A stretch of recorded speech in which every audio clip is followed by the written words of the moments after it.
Lanjut.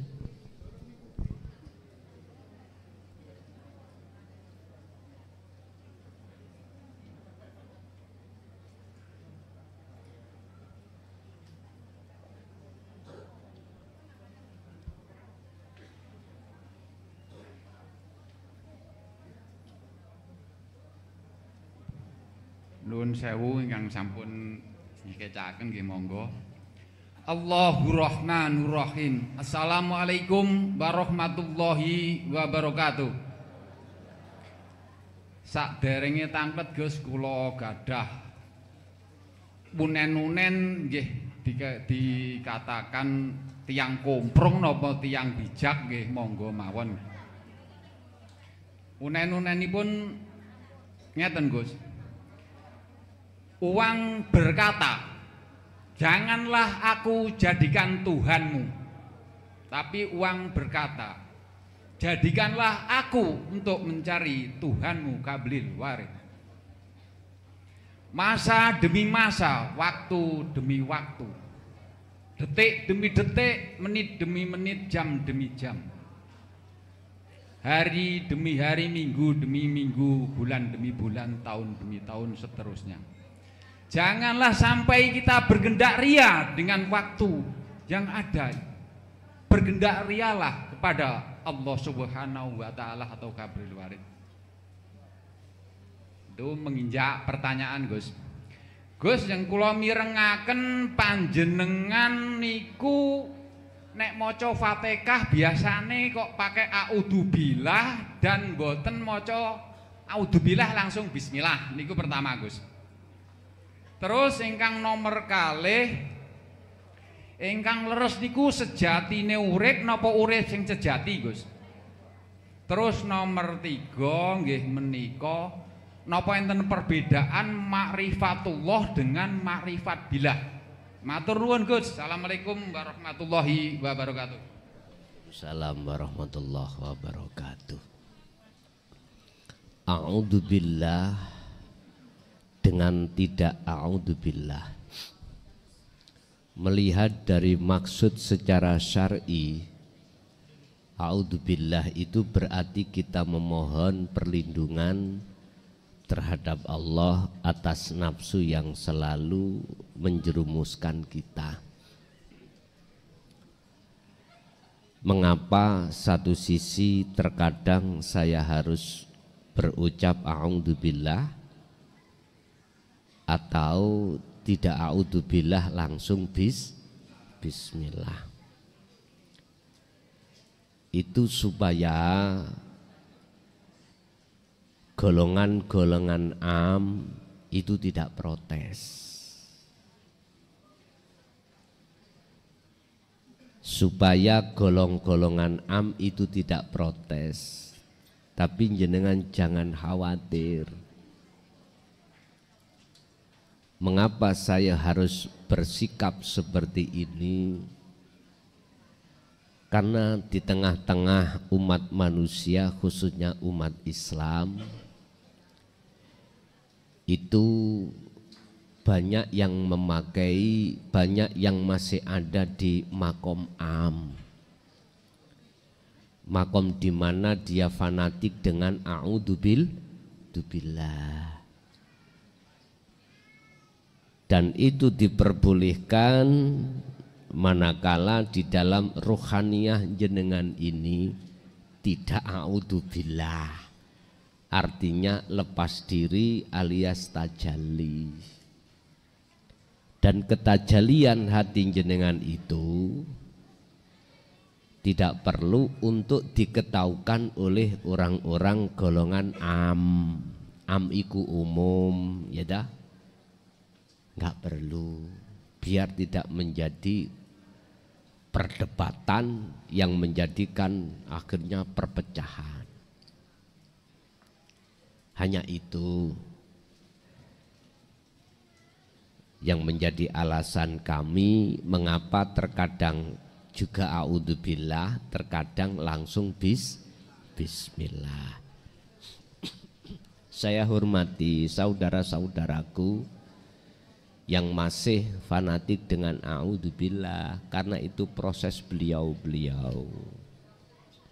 Ingat, kami memakai sistem seperti ini supaya saudara-saudara kita yang masih di makom makom syariat itu bisa menerima.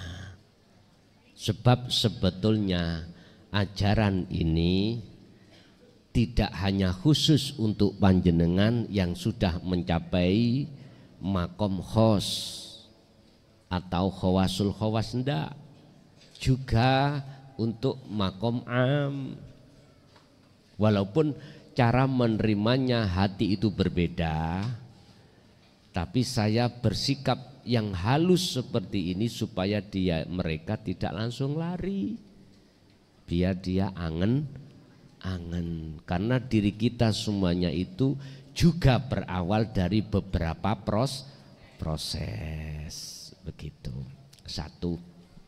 Nomor dua, apakah yang benar iku sejatine urip, apakah urip kang sejati? Wis bagi panjenengan yang sudah mengerti nyatane Allah, perbedaan bahasa itu enggak masalah, sama saja, sama. Wis yang ketiga apa tadi? Ma'rifatullah dengan ma'rifat billah sama. La yarawna li anfusihim syai'an bal yusyahiduna annal fa'ila huwallahu ta'ala. Apa yang ada di dalam hati beliau-beliau itu hanya akunya Allah. Ini disebut ma'rifatullah atau ma'rifat billah. Wis sama iki mung aran mawon. Yang penting hati jenengan ini sudah hilang rasa keakuan makhluk yang punya ini, punya itu, bisa ini, bisa itu. Akhirnya muncul keakuan ingsun Allah. Beres, wis. Nggih. Lanjut.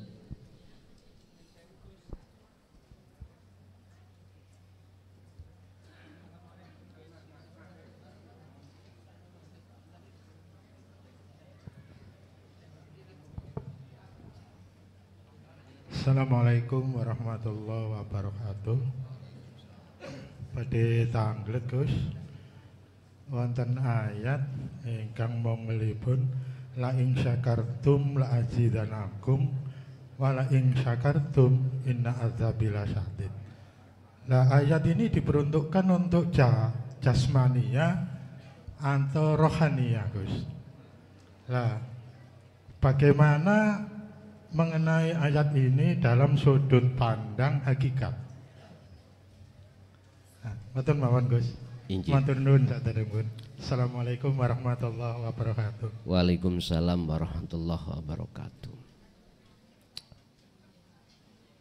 Apabila kau bersyukur atas nikmat yang telah kuberikan, maka pasti aku tambah.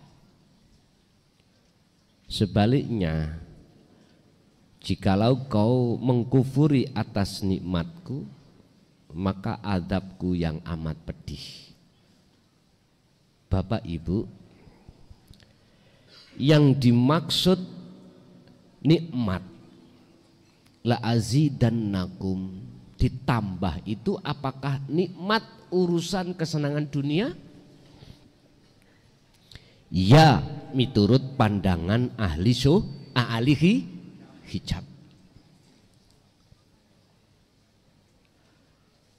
Yang dimaksud nikmat miturut pandangan ahli hakikat adalah pertemuanmu terhadap Allah. Dan ahli syuhud pasti dia itu tidak akan kufur. Tidak akan kufur nikmat, tidak akan. Karena itu yang dicari-cari mulai dulu berpuluh-puluh tahun. Dia ketika berzikir, ketika solo, ketika kholwat, maksud dan tujuannya hatinya itu adalah mengharapkan untuk lekas bertemu terhadap Allah. Lah, nikmat yang paling kekal, nikmat yang tidak ada unsur fata morgana adalah nikmatnya Anda bertemu Allah. Niki. Dan ahli syuhud tidak akan pernah mungkin masuk dalam kaidah ayat yang kedua tadi, makalah yang kedua. Makalah yang pertama kan la in syakartum la azidannakum. Dia selalu masuk di sini. Karena bertahun-tahun yang dia tunggu hanyalah bertemu Allah. Di situ kan dikatakan, jikalau kau bersyukur atas nikmatku, bersyukuri bagaimana toh?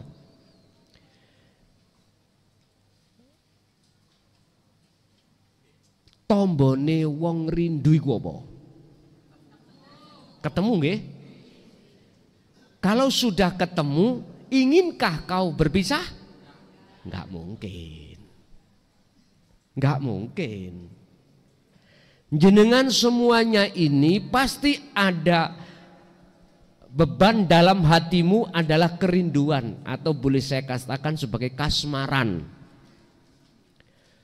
Tiap hari, tiap saat, tiap waktu berkecamuk di dalam hatimu rasa rindu untuk bertemu. Jikalau sudah diobati kerinduan ini dengan bentuk pertemuan, aku yakin siapapun Anda tidak akan ingin berpisah kembali. Terus selalu bersama. Makanya jenengan kan ketika beatkan di belakang jenengan, saya ajak untuk bersumpah untuk tidak akan pernah mati, ya dah?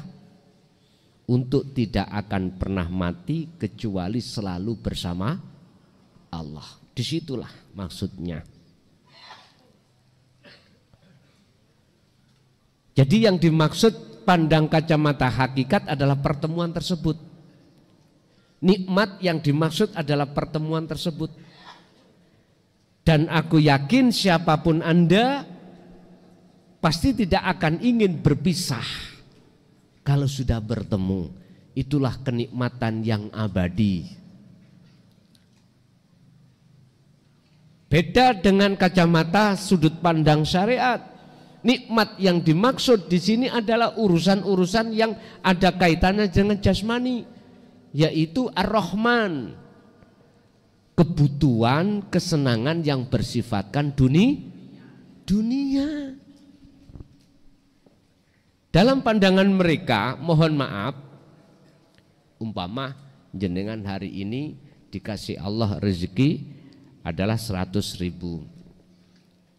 jenengan harus diwajibkan untuk bersyukur. Bagaimana cara Anda bersyukur sudah tidak benar? Apakah Anda hanya mengucapkan alhamdulillah? Enggak bisa. Terima kasih terhadap yang memberi secara fisik juga salah. Kalau kita mengurai bersyukur terima kasih, mohon maaf ya, wajib bagi yang menerima iku ketemu yang memberi. Itu maksudnya bersyukur. Cara logika, apa mungkin dikatakan bersyukur ketika Anda itu dikasih sesuatu si A, Anda tidak menemui si A mengucapkan terima kasih. Apa itu dikatakan syukur? Bukan. Anda harus bertemu si A dan mengucapkan terima kasih sudah dibantu. Kita yang golongan am enggak pernah ketemu Allah. Bagaimana dikatakan kita bersyukur dengan benar? Lawang syarat bersyukur dengan benar, mohon maaf, Yang dikasih itu harus bertemu yang mengasihi. Tidak sampai kita berpikiran sampai di situ Pak dulu itu. Wis pokoknya ngucap alhamdulillah beres. Enggak. Ingat. Ada satu ayat yang mungkin ini buat evaluasi kita masing-masing. Apa? Wa minan nasi may yaqulu amanna billah wa bil yaumil akhiri wa ma hum bimumin. Sebagian besar di antara manusia mengatakan aku beriman pada Allah, mengucapkan beriman, alhamdulillah. Lang tandane wong iman toh. Wal yaumil akhir, kita itu percaya dengan hari akhir, hari kiamat. Semua umat Islam yang ada di pasti percaya terjadinya hari kiamat. Oke. Tapi mengapa Allah kok ngasih kalimat wa mahum bimu'minin? Sesungguhnya Muhammad, saya kasih tahu kau ya, mereka itu sesungguhnya tidak beriman. Ini golongan yang mana? Inilah Pak, kalau boleh saya bocorkan, adalah golongan kita ketika saat lesan mengatakan tapi hati kita mingkol bin rohibin, hati yang dipenuhi iman pada selain Allah kang sejati. Pun kok terima gak kok terima sakarepmu, mangkel gak mangkel sakarepmu. Wis, aku sudah bebas setelah sampaikan hal ini. Oke, lanjut.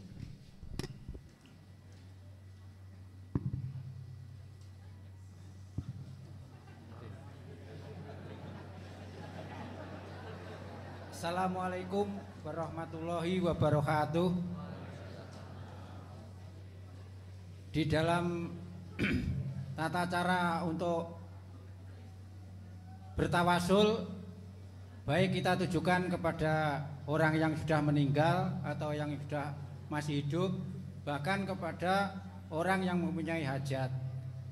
Kenapa kok yang kita hadiahkan pakai surat Al-Fatihah, bukan surat yang lain? Yang kedua, kalau kita mendengar panggilan untuk sholat yaitu adzan, di waktu dengar Allahu Akbar kita respon atau kita jawab Allahu Akbar. Asyhadu alla ilaha illallah, kita ucapkan juga asyhadu alla ilaha illallah, wa asyhadu anna Muhammadar Rasulullah juga begitu.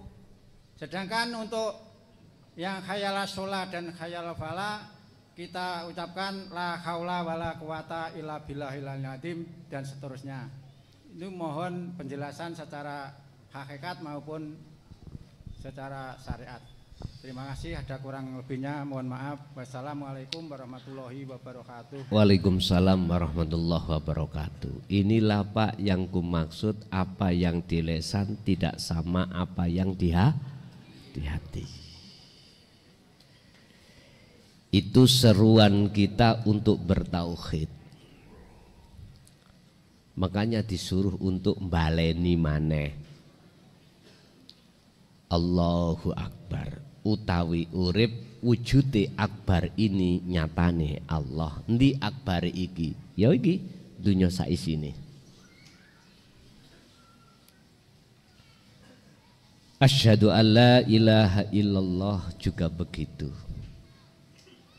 Anda menyaksikan apa? Allah. Allah yang mana? Pokoknya yang ada di atas sana. Apa sudah dikatakan benar sang penyaksi itu menyaksikan sesuatu yang tidak tahu yang disaksikan? Kita harus peka. Mengapa ketika mengucapkan asyhadu alla ilaha illallah itu enggak boleh putus? Asyhadu alla apa kok enggak boleh? Bahkan mengatakan syirik. Kita harus peka itu. Artinya siapapun Anda sebagai penyaksi wajib tahu siapa yang disaksikan.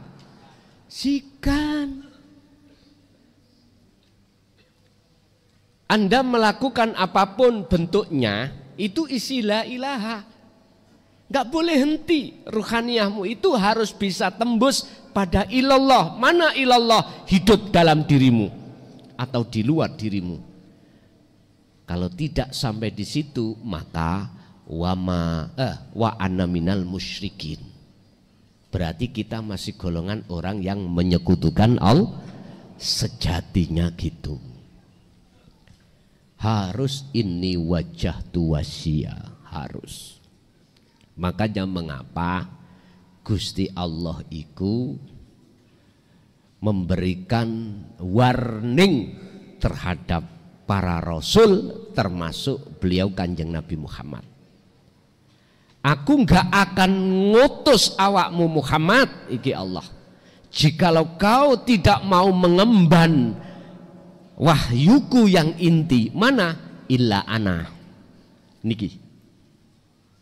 Sebab jikalau tidak sampai ke illa ana, maka penyembahan hambaku tidak akan pernah benar. Ngoten ya. Sedangkan pada umumnya kalau sudah menginjak ila ana, jangankan ila ana, ila anta aja wis diharamno. Ya nek nabi, ya nek rasul. Nah. Apalagi nanggone ila ana. Iku ajaran Syekh Siti Jenar, sesat. Nggih, mohon maaf.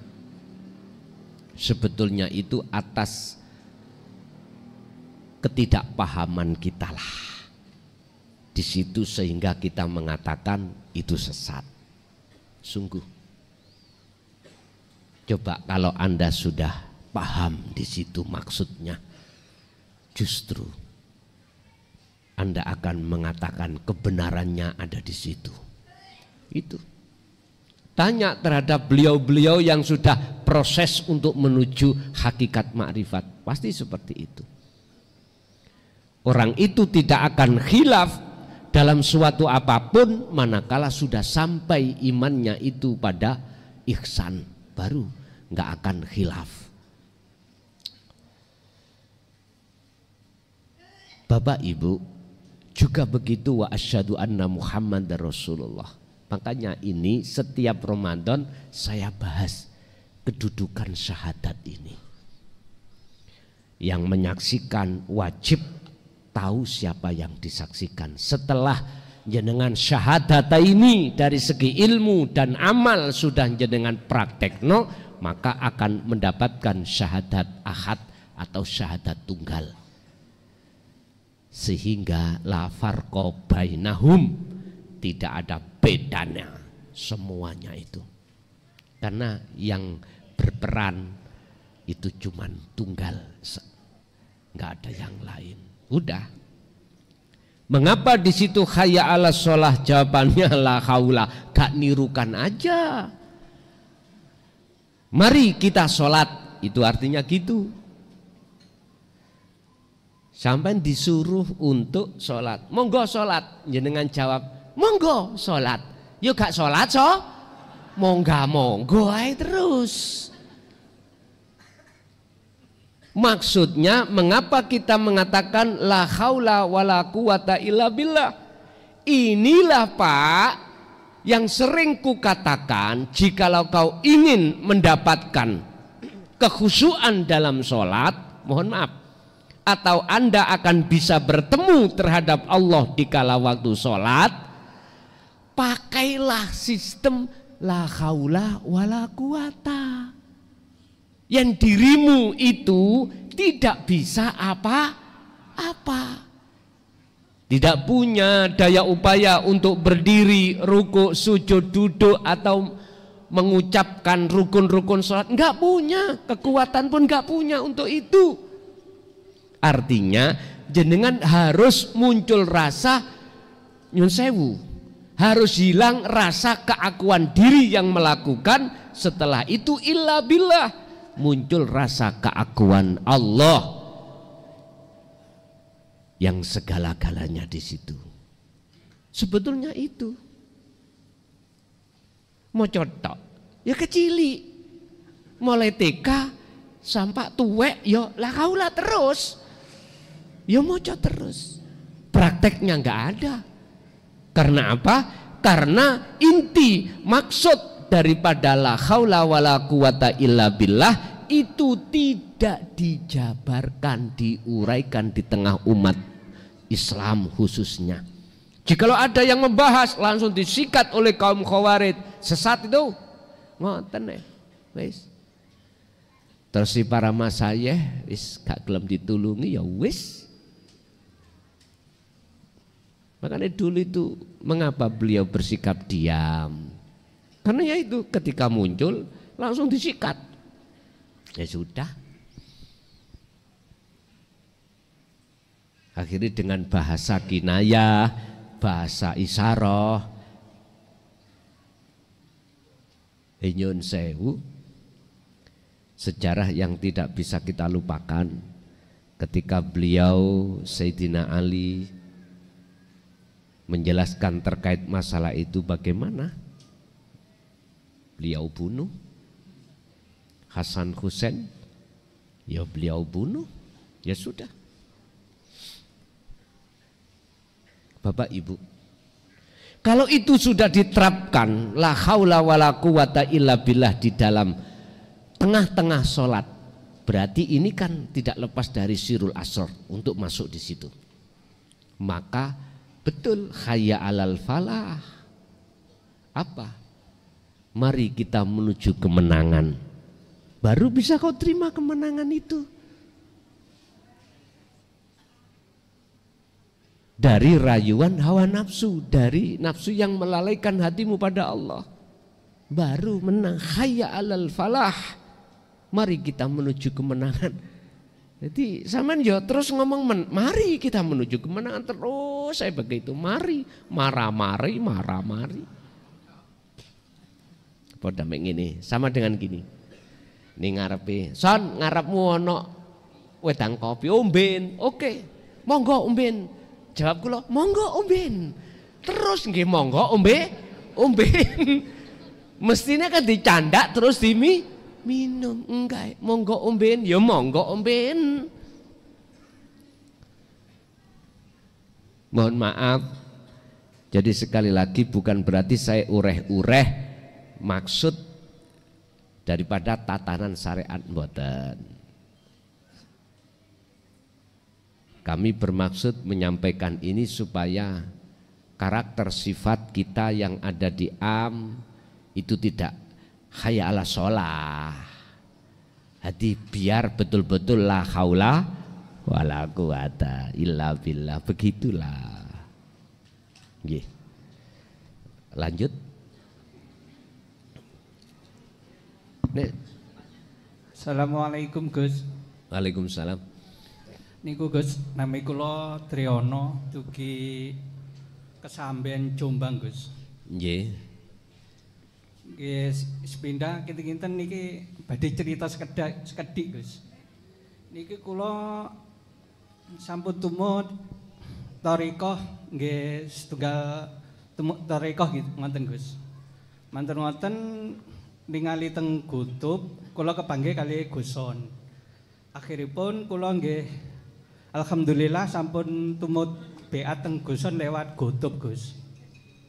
Nggih. Mantun ngoten kula nggih pun alhamdulillah nglampahi zikir Sirul Asror.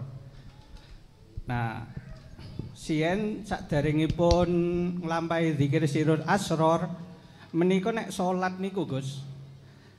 Mana kula nika zikir Allah, kula nggih emot Allah Gus.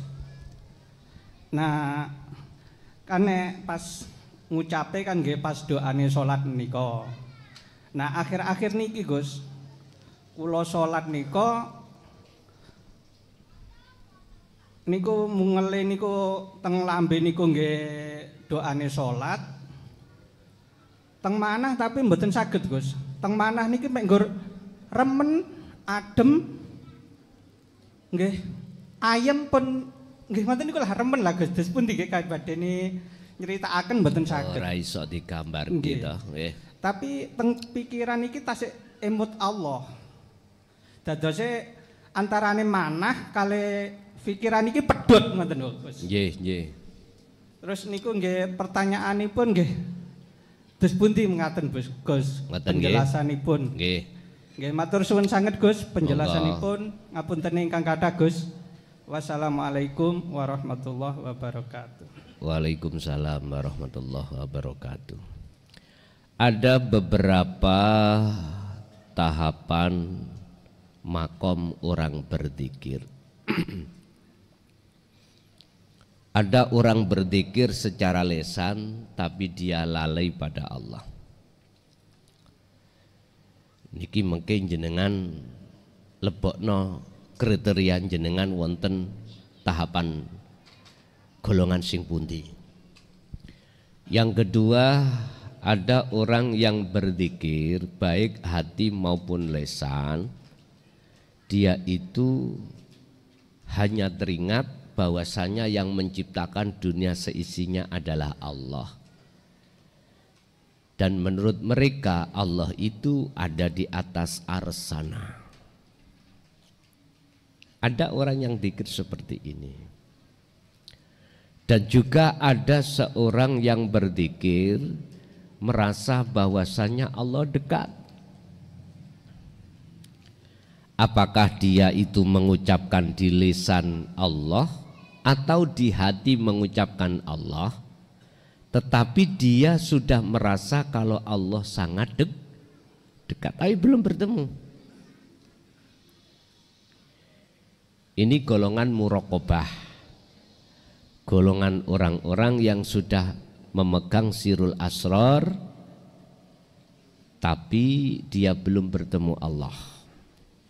Yang terakhir nomor 4, orang-orang yang berzikir tapi sudah kefanaan selain Allah. Jenengan wau mastani pedhot. Hatinya itu sudah tidak ada dirinya atau makhluk yang lain. Ini memang gak bisa digambarkan. Jangankan menggambarkan wujuding urip, wujuding Allah, wujuding rasa gak iso. Misalkan saya meminum kopi terasa pahit. Bagaimana aku gambar pahit ya? Kalau gambar wujudi kopi itu bisa. Tapi menggambarkan rasa pahit itu susah. Apalagi menggambarkan sumber di dalam rasa pahit. Yaiku wujuding Allah, ora iso. Makanya saya katakan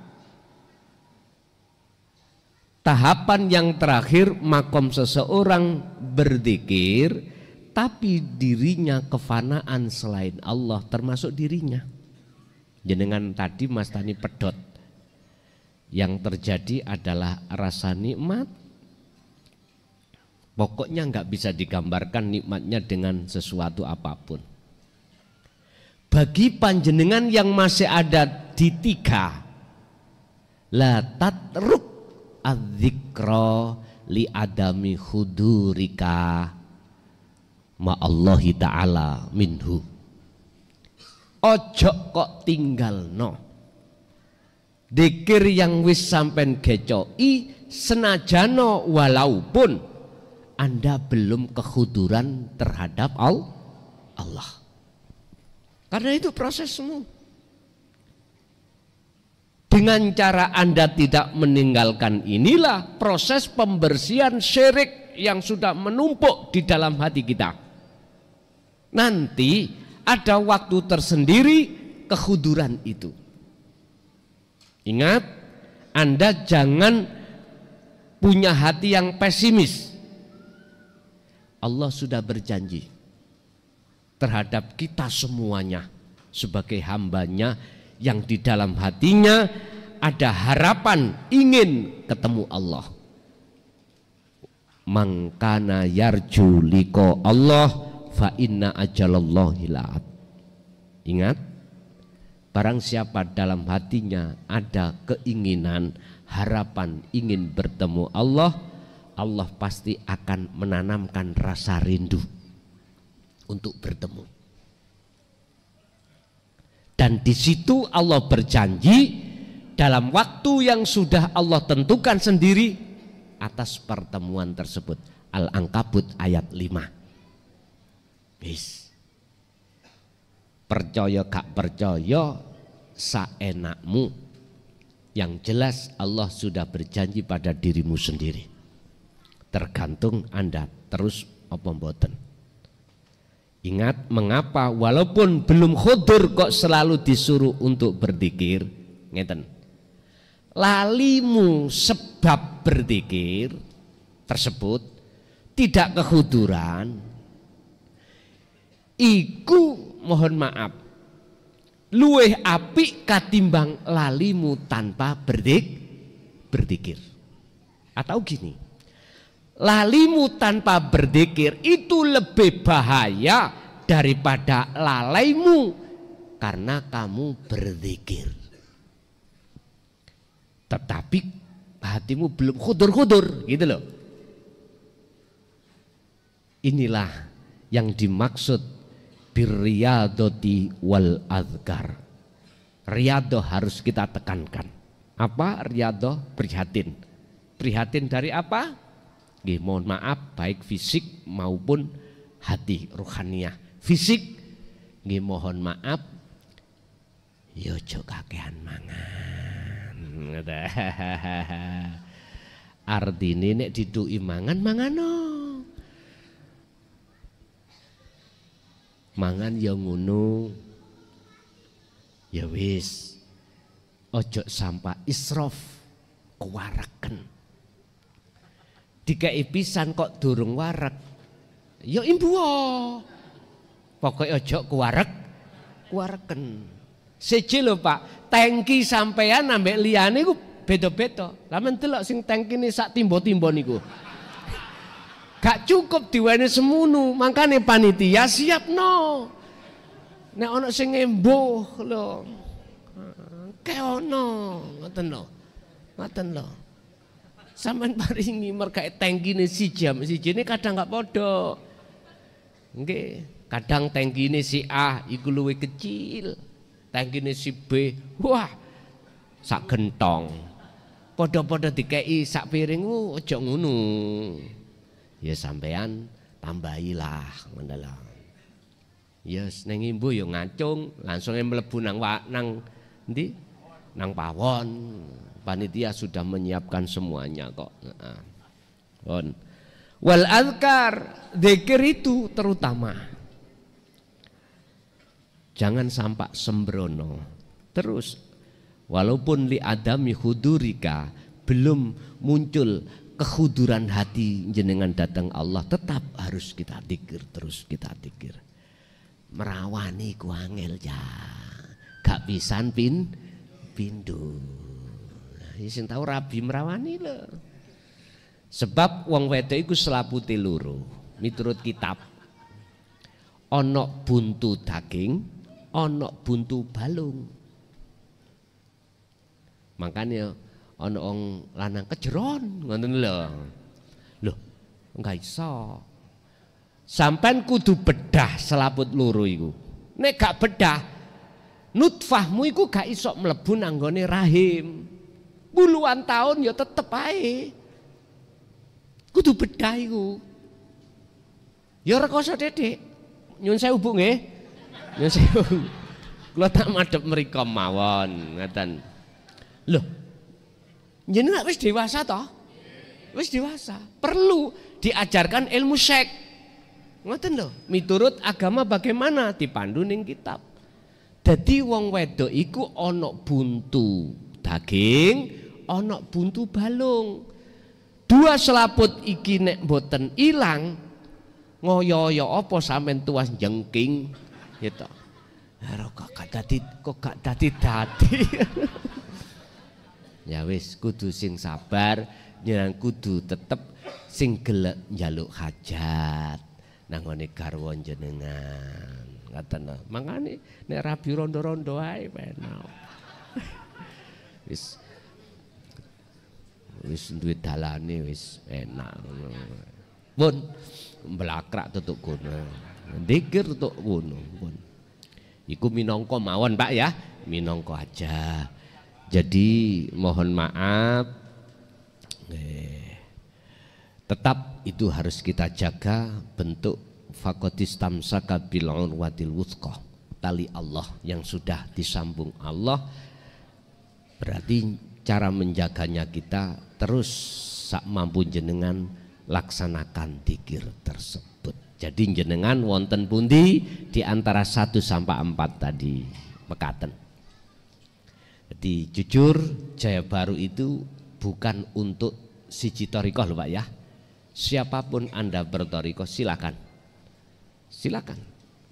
Jadi saya tidak hanya me-welcome thariqah A, B tok, enggak, sampai Z terserah Anda.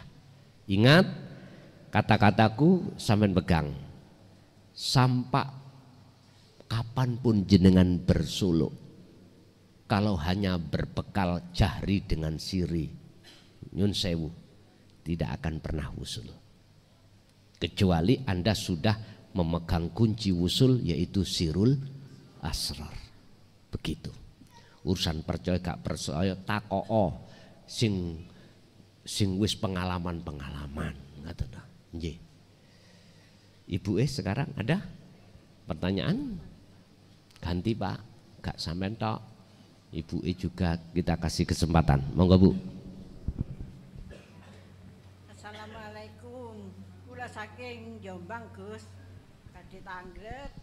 Agak di lah nggih, leres nggih. Waktu hari Senin niku kula mimpi kaya mboten sampai keweden.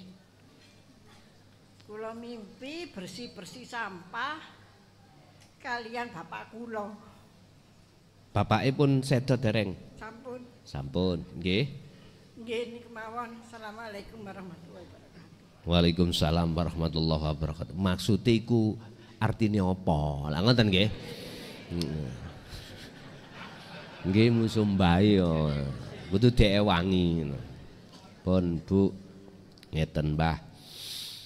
Sampah adalah satu kotoran yang harus kita keluarkan dari rumah. Yang dimaksud sampah itu adalah sampahnya hati. Sampahnya hati. Apa sampahnya hati? Ya bunayya la tusyrik billahi inna syirka la dzulmun adzim. Hei anak putuku Imron pesan kepada anak-anaknya, janganlah kau kotori hatimu dengan sampah-sampah itu. Bahasa sampah ini miturut surat Luqman ya, ayat 13 ini itu adalah syirik. Hai anak putuku, janganlah kau menyekutukan Tuhan dengan sesuatu apapun. Menyekutukan yang bagaimana Pak? Iki yang halus, lebih halus daripada air. Ini lebih lembut daripada lembutnya angin. Syirik khafi itu. Contoh, di dalam hatiku ada satu iman bahwasannya rasa pahit munculnya dari makhluk yang disebut kopi. Dan atau dalam hatiku muncul rasa atau iman yang menyelesaikan masalah ini adalah aku makhluk. Ini sudah syirik Pak. Makanya mengapa Nabi Musa itu memberikan solusi terhadap kaumnya, faktulu anfusakum, bunuhlah keakuanmu. Ada di sini. Rasa keakuanmu yang melakukan bunuh.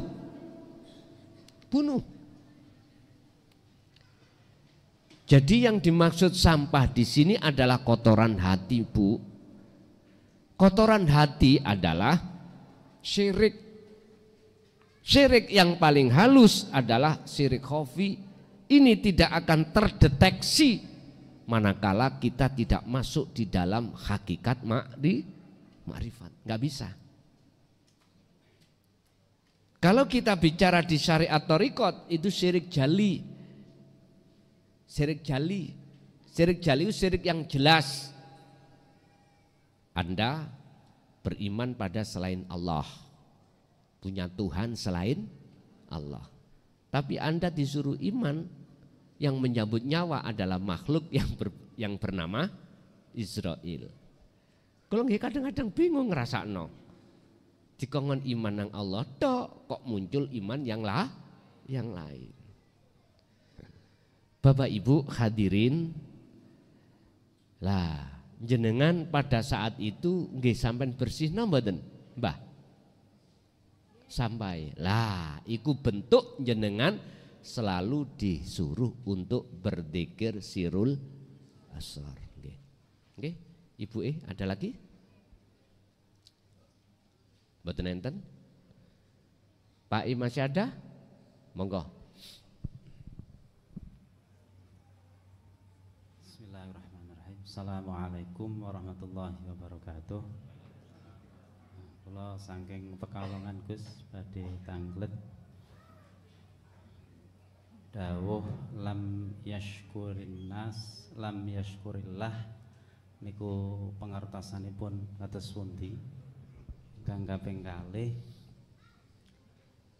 kula nate pireng setunggaling yai dawuh iku wonten kisah saking aulia ingkang pangkate ingkang dhuwur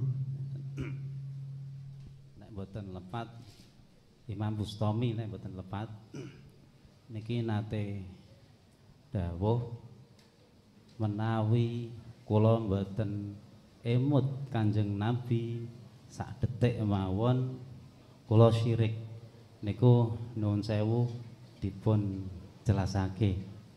Nuwun sewu niki mawon. Assalamualaikum warahmatullahi wabarakatuh. Waalaikumsalam warahmatullahi wabarakatuh. Inilah Pak keseimbangan antara hablum minan nas dengan hablum minallah. Secara lesan jenengan mengatakan berterima kasih kepada sesama manusia.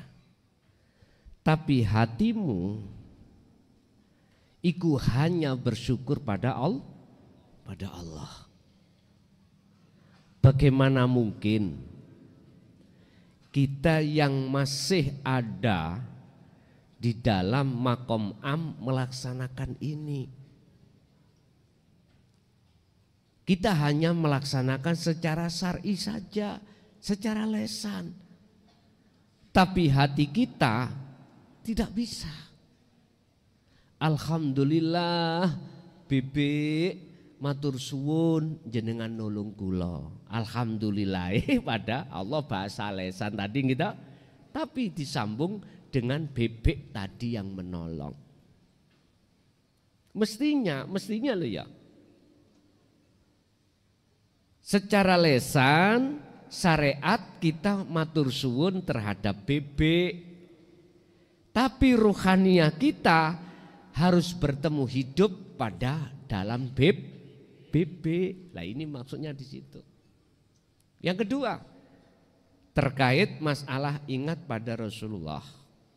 Kalau ini sebatas secara akliyah, monggo. Sebab ingat Allah kasih mata dua unsur kita, ainul basyariyah dengan ainul basirah. Ainul basyariyah Allah kasih terhadap jasad kita mata ini untuk bersaksi melihat sesama makhluk yang disebut hablum minan nas. Tapi ainul basirah matanya ruh, wong Jawa ngarani matane hati. Mata hati itu hanya untuk bersaksi pada Allahnya, Bagaimana mungkin ruhaniyah kita bisa bersaksi kepada Allah yang sebenar-benarnya Allah? Lawang ilmu kanggo bedah penghalang antara diri kita pada Allah kita tolak. Qad tabayyana rusdu minal ghoi. Ajaran Rasulullah yaitu dinu tauhid untuk membebaskan ruhaniyah dari penghalang ini kita tolak. Secara sistem boten mungkin bisa bersaksi hati pada Allah. Mata hati ini untuk memandang, untuk bersaksi hanya pada Allah. Makanya bahasanya asyhadu itu harus ke illallah. Bukan mandek di la ilaha. Enggak boleh, harus pada illallah. Artinya apapun selain daripada Allah, jikalau masih bersemayam dalam diri kita, jangan harap kita bisa bersaksi pada Allah dengan benar.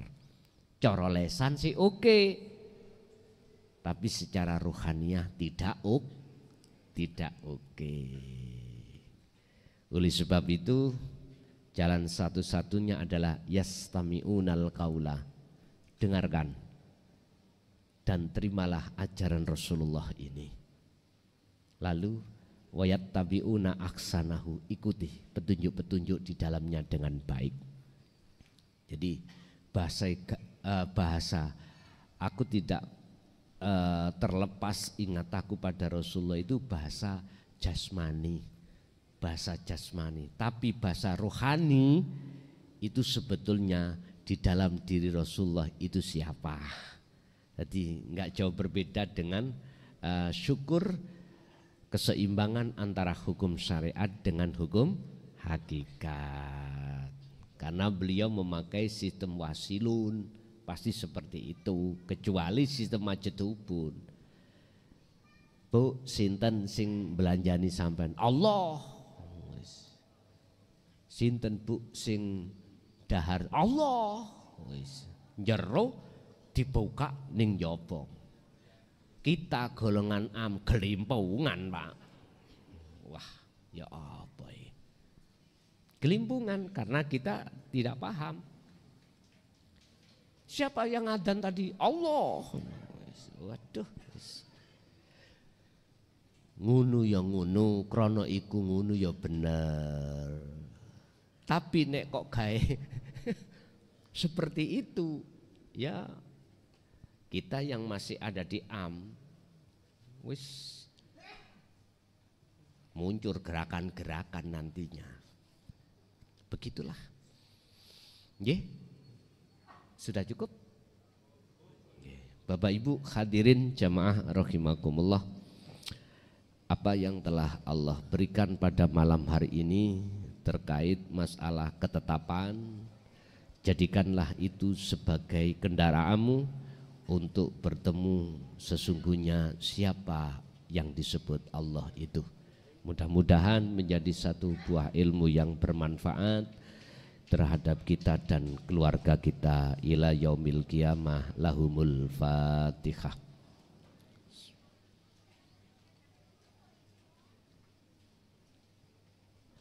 Akhirul kalam. Assalamualaikum warahmatullahi wabarakatuh.